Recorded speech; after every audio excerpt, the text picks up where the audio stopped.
હા, hello, good morning friends. કેમ છો? હવે આજે આપણે તમારો લેસન નંબર 4 એટલે કે યુનિટ 4 ચાલુ કરવાના છીએ. આ યુનિટ 4 નું નામ છે કોલ ઓફ ધ હિલ્સ, એટલે કે ટેકરીઓનો બોલાવો, ટેકરીઓનો સાદ. તો મિત્રો, આ જે સ્ટોરી છે એ થોડીક ઇન્ટરેસ્ટિંગ પણ છે, એટલે આપણે દરેક વખતની જેમ સૌ પ્રથમ બે ત્રણ પેરેગ્રાફ કરીશું, પછી એના શબ્દો હું તમને સમજાવીશ અને પછી એના પરથી જે ક્વેશ્ચન આન્સર છે આપણે એની ચર્ચા કરીશું. હવે આપણે આપણો યુનિટ શરૂ કરીએ. હે અબ્બુ મિયા લુકિંગ સેડ, એટલે કે અરે અબ્બુ મિયા, ઉદાસ દેખાવ છો. Why are you sitting alone today, તમે આજે શા માટે એકલા બેઠા છો. Where is your darling Kalua, તમારી વાલી કલુઆ ક્યાં છે. ગોવિંદા વોઝ વરીડ, ગોવિંદા ચિંતિત હતો. એટલે અબ્બુ મિયાને ગોવિંદાએ પૂછ્યું કે ભાઈ અબ્બુ મિયા, તમે શા માટે દુઃખી છો અને એકલા કેમ બેઠા છો, તમારી વાલી કલુઆ ક્યાં છે. Perhaps I have lost her,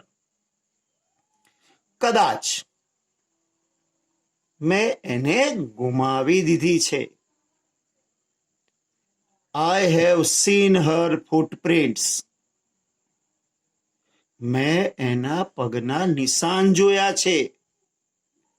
Going up the hills, ટેકરીની ઉપર તરફ જતા. That devil, તે દાનવ.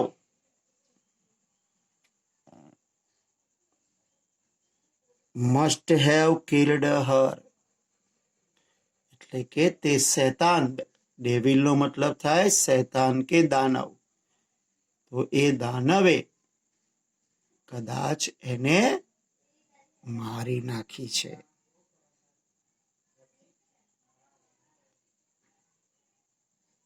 Poor Abbu Khan was, poor Abbu Khan was almost in tears. Almost નો મતલબ શું થાય?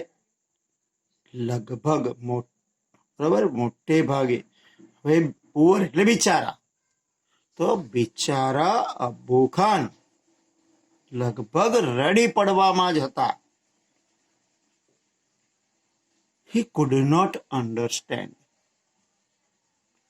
એ સમજી શક્યા નહોતા. અન્ડરસ્ટેન્ડ એટલે સમજી શકવું.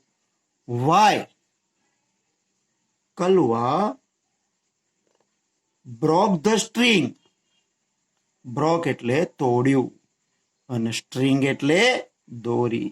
એટલે કે શા માટે કલુઆએ દોરી તોડી અને disappeared in the night, અને રાતમાં અદ્રશ્ય થઈ ગઈ. He used to give her, used to એટલે ટેવાયેલા હતા, મીન્સ કે ટેવરૂપ ક્રિયાને દર્શાવવા માટે used to નો ઉપયોગ થાય. તો he used to give her, તેને આપવા માટે રોજ ટેવાયેલા હતા શું આપવા? ગ્રીન જ્યુસી ગ્રાસ, લીલુંછમ જ્યુસી રસવાળું ઘાસ, એન્ડ ટેસ્ટી ગ્રેન્સ, સ્વાદિષ્ટ ગ્રેન એટલે દાણા, અનાજ. બટ ઇવન ધેન, છતાં પણ,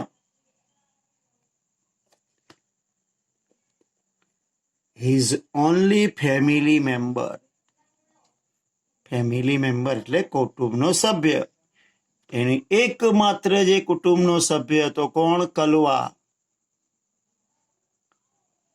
had left his house, એણે એનું ઘર છોડી દીધું હતું.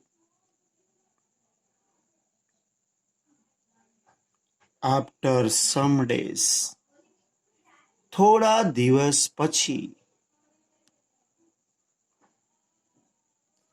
અબ્બુ મિયા bought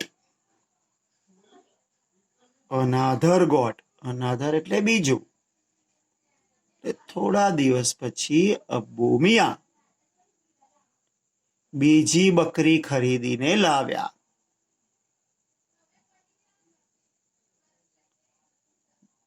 This was new. બરાબર, આ કેવી હતી? This new one was pretty. આ જે નવી બકરી હતી એ સુંદર હતી. white as snow, એટલે કે બરફની જેમ સફેદ. had two little horns, અને બે નાનકડા શિંગડા. and અને a pair of lovely bright red eyes, અને બે જોડી સુંદર તેજસ્વી લાલ આંખો. I will call you ચાંદની, હું તને ચાંદની કહીશ. caressing her soft fur, caressing એટલે પંપાળવું, એની જે નરમ રૂવાટી હતી એને પંપાળતા he said, તેમણે કહ્યું. one fine morning, એક સુંદર સવારે, his neighbor ગોવિંદા, તેનો પડોશી ગોવિંદા appeared, ઉપસ્થિત થયો. he saw, એને જોયું, અબ્બુ મિયા talking to his only family member, Abbu મિયા તેના એકમાત્ર કૌટુંબિક સભ્ય સાથે વાત કરી રહ્યા હતા. હે અબ્બુ મિયા, હે અબ્બુ ચાચા, અરે અબ્બુ ચાચા, you look happy and healthy, તમે એકદમ ખુશ અને તંદુરસ્ત દેખાઓ છો. how is life now, હવે જીવન કેવું છે? I am the happiest person, Govinda, એટલે કે ગોવિંદા, હું સૌથી સુખી માણસ છું. ચાંદની has brought new life to me, ચાંદની મારા માટે નવું જીવન લઈને આવી છે. she loves me a lot,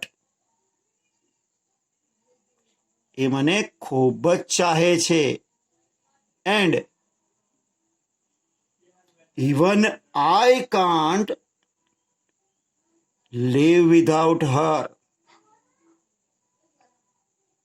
અને હવે હું પણ એના વગર જીવી શકીશ નહીં.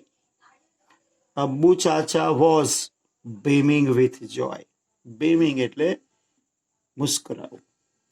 અબ્બુ ચાચા એ હળવેકથી મુસ્કુરાઈ રહ્યા હતા.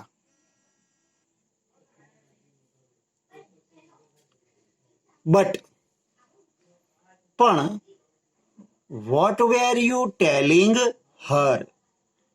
તમે એને શું કહી રહ્યા હતા? I saw you talking with your darling. મેં જોયા તમને તમારી વાલી સાથે વાત કરતા. ઓ યસ, અરે હા, I was telling Har the story of Kalua. હું એને કલુઆની વાર્તા કહેતો હતો. આપણે આગળ જોયું કલુઆ કોણ હતી? એમની પહેલી બકરી, બરોબર? તો એ કલુઆ વિશે શું કહેતા હતા? એને વાતો કહેતા હતા.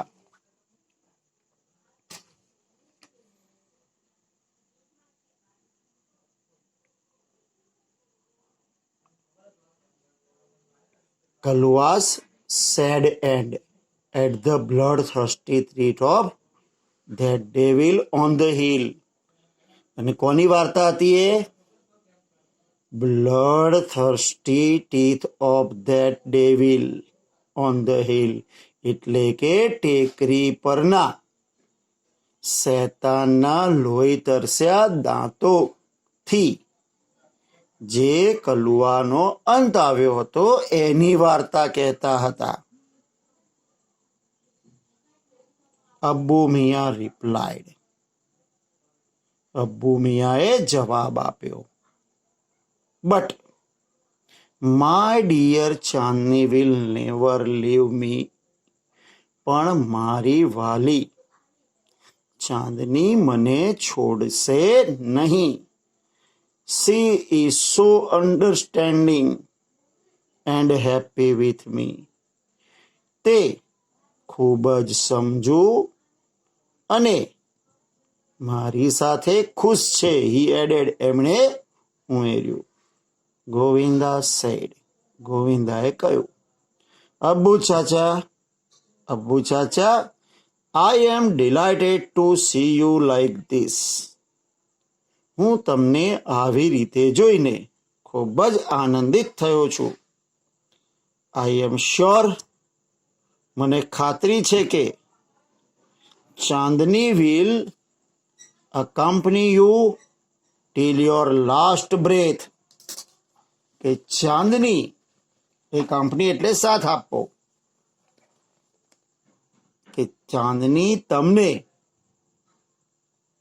તમારા છેલ્લા શ્વાસ સુધી સાથ આપશે. તો મિત્રો, હવે અહીં સુધીના પેરેગ્રાફ પર આપણે અટકીએ છીએ. આ પેરેગ્રાફ દરમિયાન જે શબ્દો આવ્યા, પહેલા એ શબ્દોની ચર્ચા કરી લઈએ. અને ઇનફેક્ટ આપણે એક જ કામ કરીએ છીએ કે સૌથી પહેલા બધા જ શબ્દો, આખા પાઠના શબ્દો લઈ લઈએ છીએ, એટલે આ ફકરાના પણ આવી જાય અને આગામી જે ફકરો ભણાવવાના છીએ એના પણ આવી જાય. બરાબર? અને સાથે સાથે આમાંથી જે પ્રશ્નો નીકળ્યા છે એની પણ ચર્ચા કરી લઈએ. હવે જો પહેલો પ્રશ્ન નીકળે છે, why was Abbu Miya almost in tears? શા માટે અબ્બુ મિયા લગભગ રડી પડવામાં હતા? કેમ? કારણ કે એમની કલુઆ એમણે ગુમાવી દીધી હતી. તો અબ્બુ મિયા, જો જવાબ કેવી રીતે લખવાના ધ્યાન રાખજો. Abbu Miya was almost in tears. Why થી સવાલ છે તો બીકોઝ થી જવાબ. Because he had lost Kalua. તેમણે કલુઆને ગુમાવી દીધી હતી. Next, what did Abbu Miya give Kalua to eat? તો અબ્બુ મિયા કલુઆને રોજ શું ખાવાનું આપતા હતા? તો Abbu Miya gave Kalua green juicy grass.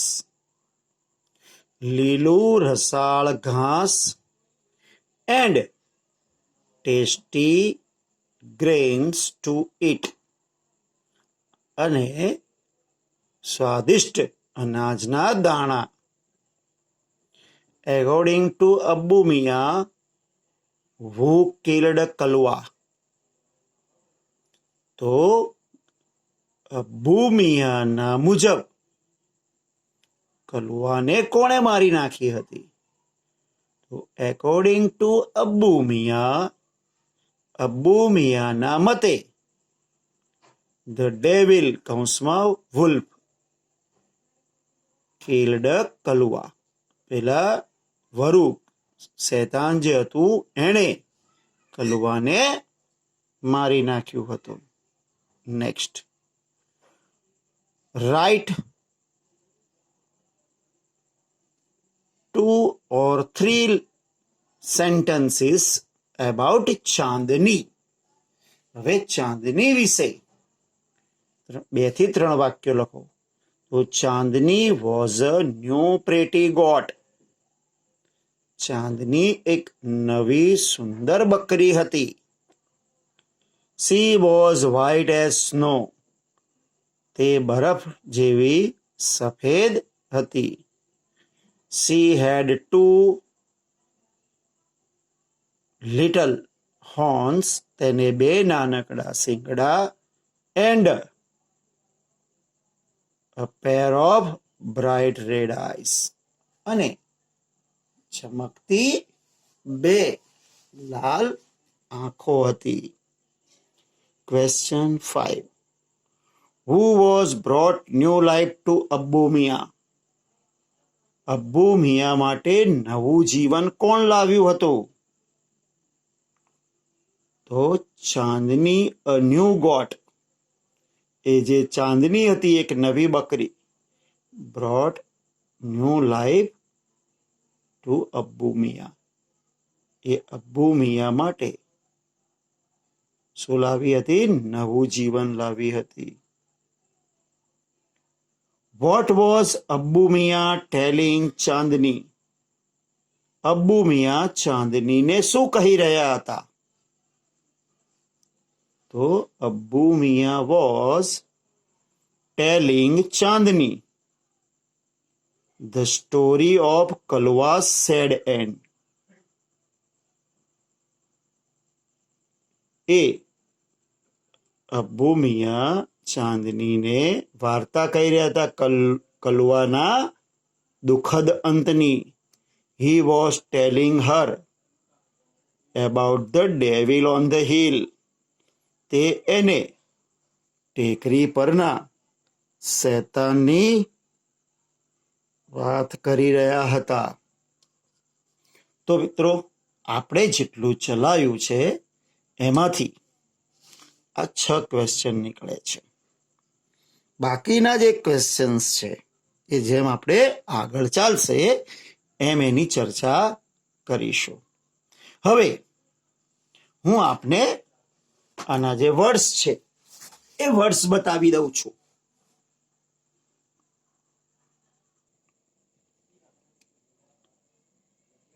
Unit 4 call of the hills, ટેકરીનો સાદ. શેડ, સેડ એટલે ઉદાસ. અલોન એટલે એકલું. વરીડ એટલે ચિંતિત હતા. લોસ્ટ એટલે ખોવાઈ ગઈ અથવા તો ગુમાવી દીધી. ફૂટપ્રિન્ટ પગની નિશાનીઓ. હિલ્સ ટેકરીઓ. ડેવિલ શૈતાન. ઓલમોસ્ટ એટલે લગભગ, મોટે ભાગે. અન્ડરસ્ટેન્ડ એટલે સમજવું. સ્ટ્રિંગ એટલે દોરી. ડિસએપિયર્ડ એટલે કે અદ્રશ્ય થયો. Next, used to. હવે યુઝડ ટુ એટલે ટેવાયેલું અથવા ટેવાઈ ગયેલું. કોઈ એક ક્રિયા, રોજિંદી ક્રિયા હોય, એનાથી ટેવરૂપ થઈ ગઈ હોય ભૂતકાળમાં, તો આવી ટેવરૂપ ક્રિયાઓને દર્શાવવા માટે શેનો ઉપયોગ થાય છે? Used to know. Next, grains, અનાજના દાણા કે અનાજ. અનાધર, બીજું.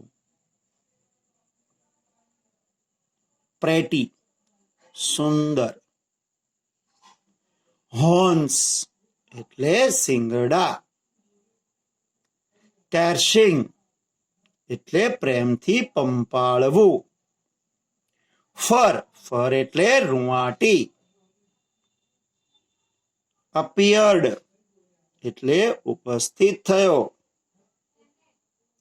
હેપીએસ્ટ, સૌથી ખુશ. બીવિંગ, ખુશીથી હસવું, ચહેરા પર સ્માઇલ લાવવું. થર્સ્ટી, તરસ્યું. ડિલાઇટેડ એટલે આનંદ થયો. એકમ્પની એટલે સાથ. બ્રેથ એટલે શ્વાસ. ડેવલપ્ડ એટલે વિકસિત થયો. હવે આ જે શબ્દો હતા એ આપણે જે પેરેગ્રાફ ચલાવ્યો છે એટલે સુધીના હતા. હવે આગળ જે ચલાવવાનું છે આપણે એના પણ સ્પેલિંગ અને એના ઉચ્ચાર અને એના અર્થ જોઈ લઈએ. અને એ તમે તૈયાર કરી નાખજો, એટલે જ્યારે આપણે નેક્સ્ટ ટાઈમ એ પેરેગ્રાફ આગળ ચલાવીએ તો તમને એની સમજ પડી જાય. એટ્રેક્શન એટલે આકર્ષણ. હિલ ટોપ, ટેકરીનું શિખર. શાઇનિંગ, ચમકતું હતું. ટેન્ડર્સ, કુમળું. રિફ્રેશિંગ, તરોતાજા કરતું. બ્રિજ, બ્રિજ એટલે પવન, મંદ મંદ પવન હોય એને બ્રિજ કહેવાય. બ્લોઝ એટલે ફૂંકાય છે. ગ્રીન ફિલ્ડ્સ, લીલાછમ ખેતરો. ટુવર્ડ્સ, ની તરફ. જર્ક્સ એટલે ઝટકો. રોપ એટલે દોરડું. હેટેડ એટલે નફરત હતી. ગ્રેજ્યુઅલી, ધીમે ધીમે, સમય જતા. આપણે સ્લોલી કહીએ ને સ્પીડ માટે છે, પણ સમયની સાથે ધીમે ધીમે એવું જ્યારે કહેવું હોય ત્યારે ગ્રેજ્યુઅલી વપરાય છે. નેક્સ્ટ, એપેટાઇટ એટલે ભૂખ. સ્ટેર્ડ એટલે તાકી રહ્યો. મૂડલેસલી, ઉદાસ મનના ભાવથી, આપણે એવું કહીએ ને ઉદાસ મનના ભાવથી એટલે મૂડલેસલી. સેન્સ, સંવેદના કે સમજ. પેસેજ, પેસેજ એટલે માર્ગ. ફ્રીડમ, સ્વતંત્રતા. હોરિઝોન એટલે ક્ષિતિજ. ક્ષિતિજ એટલે જ્યાં દૂર આપણે ખુલ્લા મેદાનમાં ઉભા હોય અને જ્યાં આકાશ અને જમીન ભેગી થતી દેખાય એને ક્ષિતિજ કહેવાય. ઓવરફ્લોઈંગ, ઉભરાતું. વિન્ડ એટલે પવન. એન્ડલેસ એટલે અનંત. સેપરેશન એટલે વિખોટું. પ્રિઝન હાઉસ, જેલ જેવું ઘર. ડાર્કનેસ એટલે અંધારું. સ્ટીલનેસ શાંતિ, સ્થિરતા. હુટેડ પક્ષીઓ જે અવાજ કરે એને શું કહેવાય? હુટેડ. હોલ એટલે કાણું અથવા બાકોરું. સ્કેર્ડ એટલે ડરી ગઈ. ડિસ્ટન્ટ એટલે દૂર, અંતર. હરી એટલે ઉતાવળથી. સ્ટ્રક એટલે અથડાવવું. ઈચ અધર એકબીજાને. હેરોસિયસ હિંસક. ફર્મ એટલે મક્કમ. સ્લાઇટલી હળવેકથી. બેન્ટ એટલે ઝૂક્યું. એઇમ્ડ એટલે લક્ષ્ય સાધ્યું કે નિશાન બનાવ્યું. એનિમી દુશ્મન. પેલ નિસ્તેજ અથવા ફિક્કું. ફેન્ટ લાઇટ ઝાંખો પ્રકાશ. લાઇંગ ઓન ની ઉપર સૂતેલું. શોકડ ઇન બ્લડ, શોકડ એટલે ભીંજાયેલું.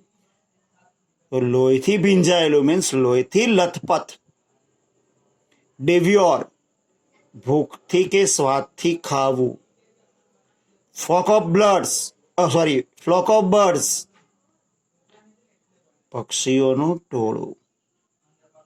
ડિબેટિંગ મીન્સ કે ચર્ચા કરતું હતું. ડિક્લેર્ડ એટલે જાહેર કર્યું. ટુગેધર એટલે કે સાથે. ફ્રીડમ એટલે સ્વતંત્રતા અને ફાઇટર એટલે યોદ્ધા. તો ફ્રીડમ ફાઇટર સ્વતંત્ર સેનાની અથવા તો સ્વતંત્રતાના યોદ્ધા. તો મિત્રો આ હતું તમારા યુનિટના વર્ડ્સ બધા. યુનિટ 4 ના વર્ડ્સ તમારા. હવે આ વર્ડ્સના ઉચ્ચાર અને અર્થ તમારે કરી લેવાના છે. અને નેક્સ્ટ ટાઈમ હવે આપણે આ પેરેગ્રાફ આગળ વધારીશું. ત્યાં સુધી આવજો. Thank you.